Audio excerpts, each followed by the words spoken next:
Welcome into another edition of the Peyton Chatagnier Show. I'm Neil McCready. That is Peyton Chatagnier, Ole Miss's second baseman. This show brought to you by The Rogue 4450 I-55 North in Jackson. They've sponsored the show throughout the spring. We really appreciate them. We'd love it if you would check in with them, and you can do some of your, graduate shopping if that's still going on. They have a month of May special. So you still got a couple of weeks here in May as we get to the crunch part of the baseball season. So you got a couple weeks in May, I should say. Buy any two collegiate products at The Rogue, and you get 20% off your entire purchase. So buy two, get 20% off at The Rogue, 4450 I-55 North in Jackson, or therogue.com. Peyton, how are you? I'm doing well.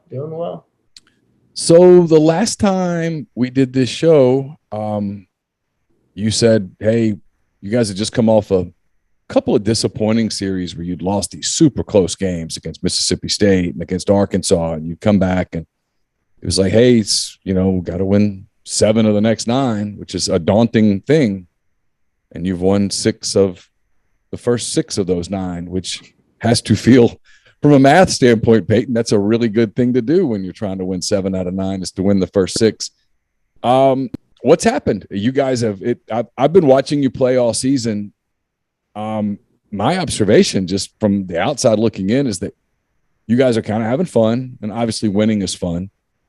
You've kind of found some, not that you didn't have chemistry, but you kind of have some chemistry going right now, hitting up and down the lineup. Everybody's contributing. You guys have gone from being kind of a team that was pressing and struggling to a team that's just kind of playing loose and free. What happened? Yeah, I think you hit it right on the nail when you say the chemistry-wise of, like, not necessarily chemistry from player to player, like an actual relationship, but just the team as a whole. And this is kind of what we've been talking about all year is we can't put all the pieces together. I said it before, where if our pitching's great, then our hitting's not doing well. And if our hitting's doing well, then our pitching isn't great. But it seems like these last couple of games, we've really been able to put it all together and 1 through 9 have good at-bats. It's looked well, and it's looked great. And but I think, maybe from some people's minds, it's like, what has changed and what's the switch that we've done or whatever it is. But for us, it's like we just stuck with it. We trusted, the plan. We trust the process of we're in this hole and we just got to get out of it. We're a good team that's playing bad, but now we're starting to pick it back up. It's awesome. All right, I'm just going to throw this at you because I'm curious. Because in the moment, I was like, "This is a big deal," and I'm curious whether because you were on the field, I was watching on a television screen. You guys were opening your series against Missouri on a Friday night, and Dylan DeLucia did not have his best stuff to start that game. He got in some trouble, gave up a couple of runs, bases were loaded, 2 outs. Situations, frankly, were over the last several weeks. The other team gets a good hit. They do something to blow a game open or to build a bigger hole for you guys to climb out of. And he got a strike 3 call, kind of a marginal call, outside corner, could have gone either way, but you guys got the call. And then you come back and you score, I want to say 3 runs. I think Kemp Alderman hits, I don't remember exactly, but it was felt like a big swing. I'm wondering with you, not in that exact moment, was there a little part of you, though, when that happened that you kind of exhaled a little bit, like, okay, we're going to be okay? Because, there's a big difference between 2-0 and 5-0, or 2-0 and Dylan staying in the game and getting you to the 5th, and as opposed to it becoming 6-0 and he can't get out of the 1st in one of those weird nights. It's a huge difference psychologically for a team like you guys at that moment. Yeah. Was that am I making too much out of that, or did you at the moment think, okay, we're okay? I think obviously we want 2 runs, scored against us versus 5 or anything like that. But yeah, no doubt if you have a pitcher like Dylan and how he's been pitching right now, for him to get out of that jam, I knew, or the team knew, he was going to keep going and he was going to get back to himself. It's, it's kind of uncommon right now for him to be in that hole that he was kind of in on Friday. But yeah, we have a ton of confidence in him, and I think he has a ton of confidence in himself. So we knew our offense, if our defense could hold him early, our offense would turn it around. So Yeah, I think that's a huge pitch for us, no doubt.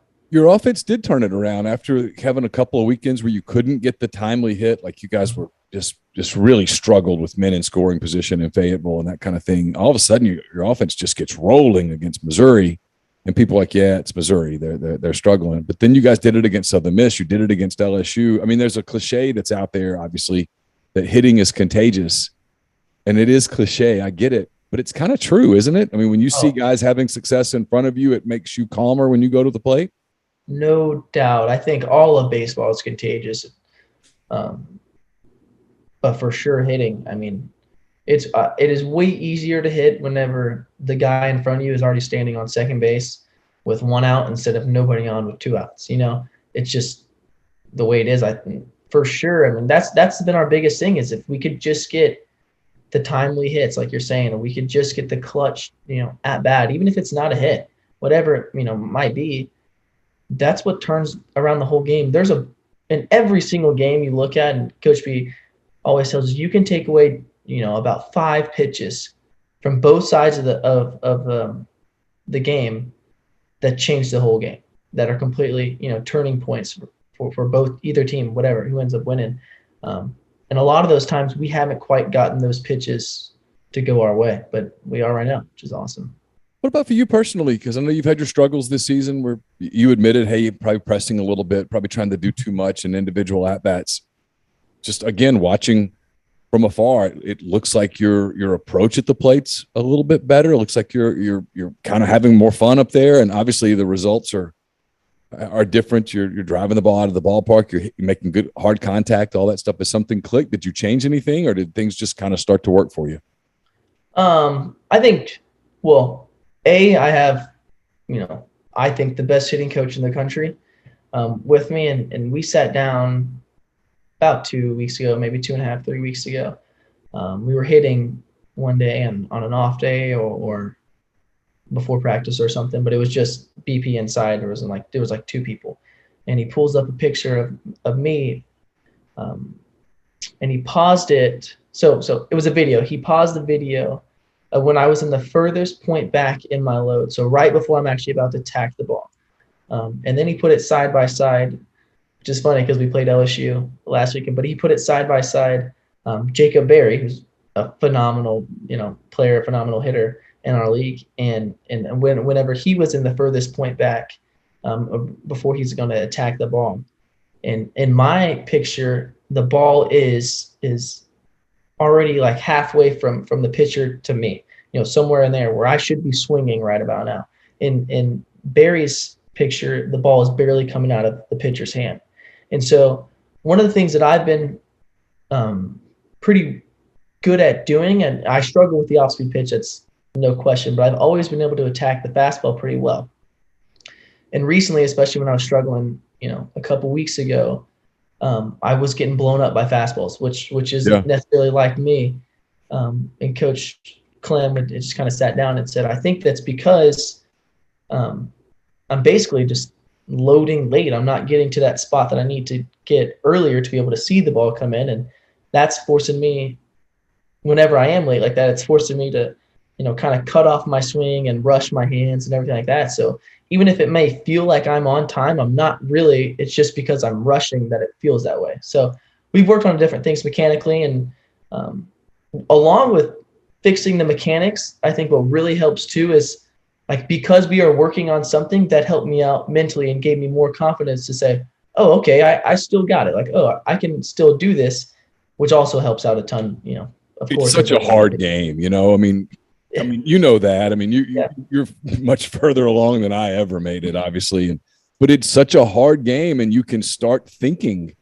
Oh, I mean, you can just play in high school ball, right? I mean, you can start thinking, and you just think yourself to death at the plate. yeah. I can only imagine what that's like in the SEC when you're going against, SEC scholarship Yeah. pitchers who can throw hard and who can mix in off-speed stuff. And I mean, you just got to twist your head into a pretzel, I'm guessing. It can definitely be tough at times. You have to check yourself every once in a while, like, hey, you're here for a reason, like I'm here for a reason. The pitcher is obviously there for a reason, but you have to have enough confidence. I mean, baseball to me, and I've learned a lot through this year and this season. Just baseball, there's a lot to the mental side, more than just thinking you're good. Like I'm talking about the mental approach of hitting and fielding and all that kind of stuff. So yeah, it's really neat. One of the things that I don't think you have gotten enough credit for this season is even when you were really struggling offensively, I didn't ever think watching you that you took your bat to the field mentally, because look, you have a bad at bat or a disappointing at bat, and you just, maybe it's the third out of an inning and you got to go grab your glove and you're out there, but you're a human being. You're still thinking about it. It doesn't seem like it seems like you were able to kind of at least put it aside or put it in your back pocket or whatever and make plays with your glove, because you've made some pretty consequential plays with your glove, like in that Missouri game we were talking about. Dylan settled in, but that was his worst start. I mean, he wasn't exactly fooling Missouri at times, and you guys made some plays, and you made one in particular that comes to mind. But you've been able to do that all year. How hard is that to do when the bat's not where you want it to be, to make sure that you don't compound it with your glove? Yeah, that's something I've always tried to do. Is whenever I play, and this is, I'm sure everybody's heard it. Everyone talks about, like, if you're 0 for 2, if you're 0 for 3 or you're 3 for 3, whoever's watching the game should never be able to tell, what you've done. You want to try to look the same every single time. So I really do try to do that as much as I can. And another thing to me is, like, I have to find a way to help out my team. If I'm not hitting, then I've got to play defense. And if I'm not doing either one of those, I got to contribute some other way, somehow. Whether it's just cheering on everybody else or being a leader or whatever it is, like, you've got to do something to bring to the team. And so I've always had a ton of confidence in my defense, and I feel like I've grown a lot, especially as a second baseman defensively here, to where, yeah, I try to just do whatever I can to make the play. And I also want, because I have favorite players, like, I've talked about Elvis Andrus and stuff, who was a great player, but more than that, he was a guy that looked like he was always having fun and looked like he truly loved the game. So I know there's other, younger kids who, if they're watching me play, I'm not going to let them, see me down or anything. I want them to be able to look at me like I look at Elvis Andrus. So I don't know. It's awesome. This game is unbelievable.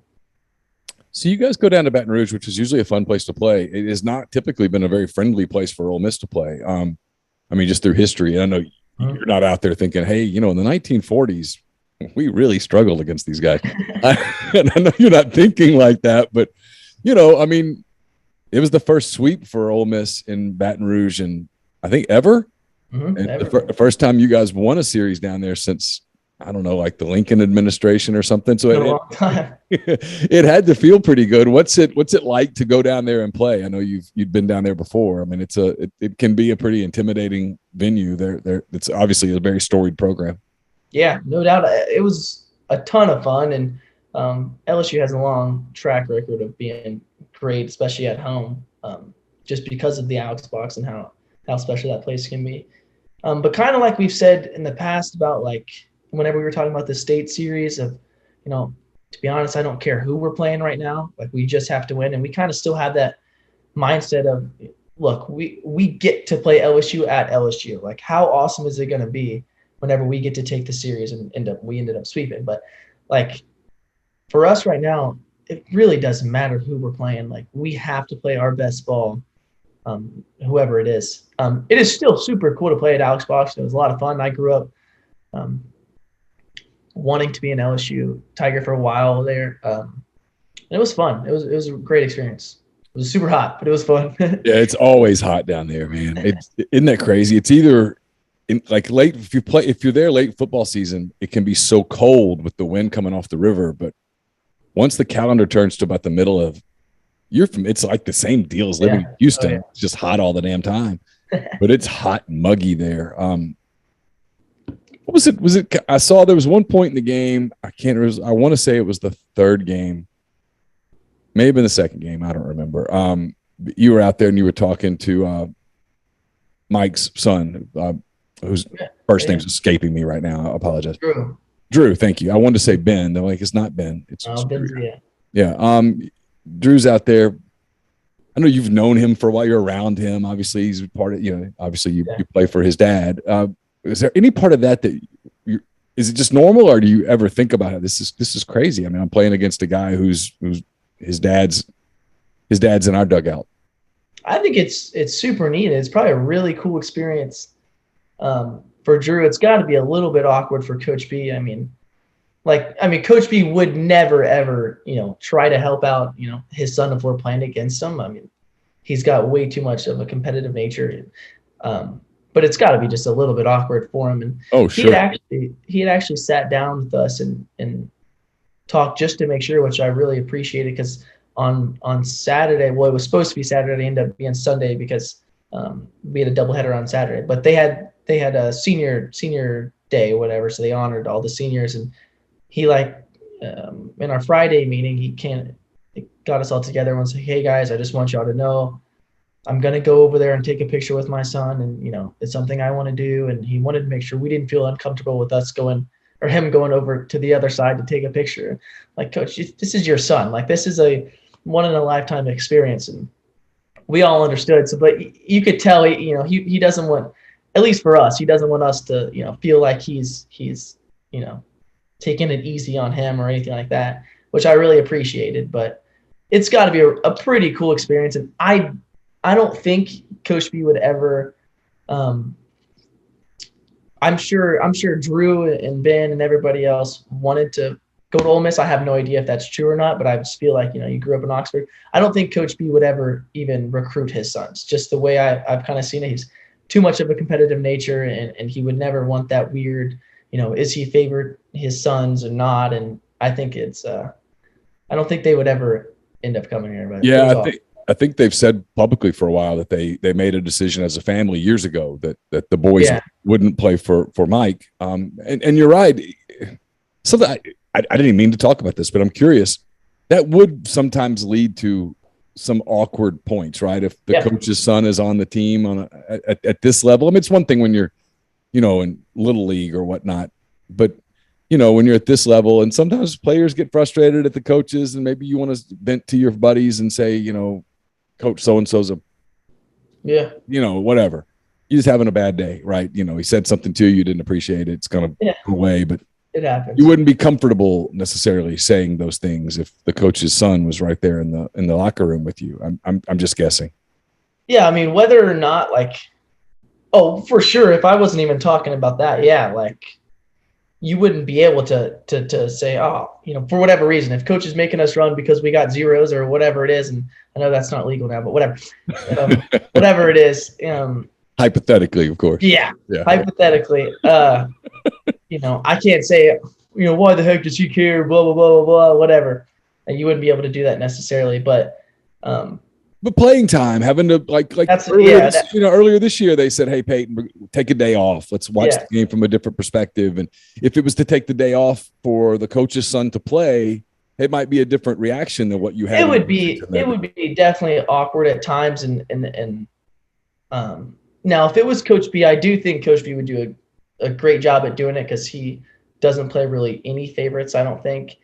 I don't know. It might be different if his son's on the team, but I doubt it. But it would just be super hard and awkward for both the son and the teammates. Especially if, because if the son deserves to be out there, then he deserves to be out there. But for whatever reason, if there's a coach that's playing his son and he's, questionable, even if he is supposed to be out there, but it's questionable. Well, the other kid that he beat out is no doubt going to think in the back of his mind, this is because he goes home and eats dinner with the coach. You know what I mean? It's sure. But so, it's probably smart the way they did it, because even if Drew or Ben or Sam or whoever ended up going to Ole Miss and deserved and earned the starting spot, for sure the media is going to say something about it. Somebody on Twitter is going to tell you that Coach B is favoriting his son. So it's probably really smart on the Bianco's, part. So here we go. You guys have Texas A&M this weekend. The math is different now. I mean, it's obviously a huge weekend. You guys are red hot. They're red hot. They've caught Arkansas in the West. They're 17-10. You guys are 13-14. Suddenly you could get to 16 wins in the SEC, which seemed just impossible 3 weeks ago. I mean, frankly, it just didn't look like the gods were favoring you in that regard. you got a chance to get there, and to take away any doubt about making the tournament and all that stuff. What's the mood around the team, and what's kind of your thoughts as you get ready for it? Yeah, we are playing a good A&M team. They're really, really solid this year. I don't want to keep repeating myself, but it's like I said earlier of we don't care if we're playing, Tennessee right now, or if it's A&M or whoever. These games mean a lot to us, and even if it's not necessarily to get us into the SEC tournament now or anything like that, we're still fighting for a regional spot. It's not guaranteed yet. We're still fighting because the more wins we get, obviously, your ranking goes up, and you play a lower ranked team, and you're in a not as difficult regional, whatever it may be. So all of these games matter. They're just as important to us, and it would just be awesome to keep that momentum going and keep rolling right into the SEC tournament, and then a regional and the super regional and Omaha and everything. It'd be awesome. You mentioned the SEC tournament. You guys are going to be in it. I don't know whether we'll get a chance to visit between Saturday and Monday when you guys leave. Probably not. So we'll touch base with it now. We have a long time on the road, so we can probably do it on the road. It's a lot of fun. I love the SEC tournament. Yeah, I was going to ask you, what's that like? You guys, for whatever reason, even before you were at Ole Miss, and certainly since you've been at Ole Miss, you guys have had a lot of success in Hoover. What is it about that venue and that setting that seems to bring out the best in you guys? Yeah, I don't know why, but it does seem like that we've always been able to play well at the SEC tournament. It's an unbelievable experience. It's so much fun, and it's really cool just because like every single team's fan base comes to watch your game, and it's super, super unique. And that's the coolest experience I've probably gotten to play in is the SEC tournament, or I shouldn't say coolest. The most fun I've gotten to play in was the SEC tournament. But yeah, it's super, super unique, and it's really, really hot there too, but it's a lot of fun. I've called it like baseball carnival, and people don't know what that means. I don't know. Maybe it's a stupid thing to say, but it's always like everybody's there. It's just kind of loose, and everybody's kind of having fun. And as the weekend goes on, it's kind of funny. The games, quote, mean less because everybody's in by then, right? I mean, and yet everybody plays super hard. The players are trying to win. The coaches are trying to win, but at the same time, not get anybody hurt and get out of there. And the coaches are thinking long-term. Players are kind of thinking, I want this trophy. It's got a weird feel to it. It's no doubt a weird week because you hear about teams that don't try or don't care about it because they're already in the actual NCAA tournament and everything.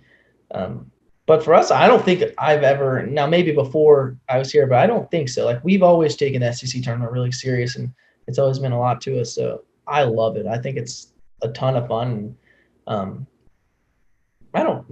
It's a great time. How much do you get to interact with guys on the other teams away from the field? Because some of y'all are sharing the same hotels and stuff. Do you cross paths and just say hello, or is it what's that like? I'm always normally a pretty friendly guy to other players on the teams or on other teams and stuff. We had an incident last year. I won't name the name or teams, but we had just beaten them, and it's super awkward. We're on the elevator together, and I say no. We had just lost we had just lost, and then we beat them the next time we played them. But the first time we lost, we're on the elevator together, and I make some icebreaker comment about it was a great game or whatever, and they just gave the tool bag of thanks, I appreciate it, just whatever, like just they were trying to act all cool and stuff. And then we ended up beating them later on in the week, and happened to kind of run into them in the elevator again, and it was awesome because the elevator was silent, like there was no talk out of them. It gave me I just loved it so much because it got to kind of fuel my fire of that's right, like we won that one, so it was cool. But for the most part, everybody like that I've met is super nice and cool outside of the field, because we've talked about it before. Some teams play with that edge, and some teams play with I don't know, they play with them with an edge to where it can come off as rude or you're a tool or whatever. But outside of that, a lot of the times there's they're good guys. You guys are obviously playing better, but are you playing with more edge? or is it same mentality? Does anybody say something about, hey, we got to be a little? I mean, I'm just curious. I'm not in your dugout. Is it a little chirpier now, or is it the same as it has been? I think it's the same when it comes to us talking to other teams. Coach B is really big on, stay within our dugout. We're not going to be that team that sits there and gripes at other teams.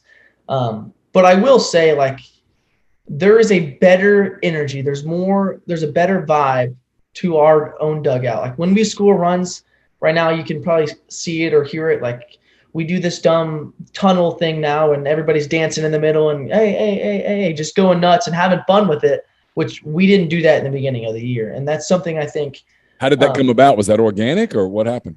I think it was I don't know how it started, to be honest with you. It was only a couple weeks ago, but you could tell, like, there's just a little bit better of an energy. I think there's more of a belief throughout the whole team that we are a good team. And some of it comes from winning, Sure. Some of it comes from us playing well, but also I think some guys are kind of turning the switch and realizing, hey, this is crunch time, and hey, we actually still can make it, and it's cool. We're looking great. It's the whole chicken and the egg thing, and it's more fun to win. You need to create fun to win. Yeah. It's sometimes I think it just boils down to the great Nuke Lelouch when he said winning, it's like better than losing. I just think he's kind of right, Yeah, sometimes like people will say, oh, you can see them, which half of it is true, like I said, but like people will say, oh, they look like they're playing, they're playing more loose and they're having more fun. Well, that's because we're hitting and pitching and winning. It's a lot more fun that way than when we're not. But it also is true of if you can fake it till you make it when it comes to that type of stuff, it will turn around. Like I think no doubt your energy and your belief can change the whole game. Yeah, it's like any team, not you guys or just anybody, but like when some pitcher for a team is just shoving it, right? And I mean, he's throwing 3 things for strikes and he's hitting corners and the umpire's giving him a little bit and you're helpless up there and fans will be like, oh, they're flat. I'm not flat. They're just getting beat. I mean, when everybody's striking out and hitting into weak contact, it's hard to create a lot of like dance parties or something in your dugout. It's not happening, as opposed to if everybody, like the other day against LSU, when it seemed like everybody was hitting a home run, pretty easy to turn it into American Idol over there in the dugout. Now, I will say, like, there are definitely times in just my whole career in baseball, you can tell there's times when we come out flat and we come out with not as much energy. And for whatever reason, it just seems like sometimes, hey, we come out a little flat. The only thing I don't like is when people try to say, especially this year, a lot of people early on try to tell us that, like, we weren't tough enough. We didn't have the grit that other teams have. It's like, no, we do. It's just we're not playing well. So what are we going to do about it? We can't go out there and look like we're, gritty whenever we're losing. There's not much you can do about it. So that would probably be the only thing that I would say when people say that I really disagree with is like, you don't know what's going on in our dugout. You don't know how we're feeling. If we have guys yelling at each other inside the dugout to wake up and get, tougher or, have more grit, play with more edge. Like, you don't see how much we care about it. You can't tell. So I don't know. That's probably the only thing that I would say that I really, really disagree with when people are talking about our team. Hey, last thing, I'm just kind of curious, how's it different? Those of us who are locals, we always like say, hey, you're obviously glad that Ole Miss is here and the students are here because duh. But it's kind of nice when the town mellows out for a couple of weeks and everybody, traffic's not the same and it's easier to get around and you can get into a restaurant or whatever. Bro, you guys, you're not doing school right now. Maybe a handful of guys are doing some sort of intercession or something, but for the most part, you're not in school. You're just playing baseball. Is it kind of fun to just play baseball for a little bit? This is when we say this is the most fun in our season because you have nothing to worry about besides baseball. It's unbelievable. I mean, to be honest with you, that's why I came to school was to play baseball. I know that might sound bad, but I didn't necessarily come to school to go to school and play baseball. It's like I chose this school for baseball. And so now that I get to just do baseball, it's unbelievable. It's so much fun. And I love it because now, I don't have to wait 30 minutes at Chick-fil-A to get something from lunch, or get my coffee in the morning. I don't have to worry about there being a long line. It's nice to not have as many people here at times. It's a really cool time for us. The Starbucks line in Oxford is just I don't go near Starbucks anymore. I can't do it. It's total insanity. And then you're driving down that road and you're like, oh shit, what is that? And you're like, I know. You get the swerve out of the way real quick because there's not a traffic jam. It's just Starbucks. It's like, it's not that good. Yeah. I'm with you. No, but it's, I mean, don't get me wrong. I love when there's a ton of people here. That's what makes Oxford great. Sure. But this is a super unique time for us because it's us baseball players, because that's all we get to have to do is focus on baseball. It's a lot of fun. Well, I know it won't be hard to get up for the games this weekend. Obviously, big games. Wish you the best of luck. Appreciate you taking some time to do this here today. Good luck against the Aggies. Well, thank you so much. We'll go get them. That's Peyton Chatagnier. Don't forget this show brought to you by The Rogue, 4450 I-55 North in Jackson, therogue.com. Buy any 2 collegiate items from their college collection throughout the rest of the month of May, and you get 20% off your purchase there at The Rogue. Peyton, until next time, appreciate you. Thank you.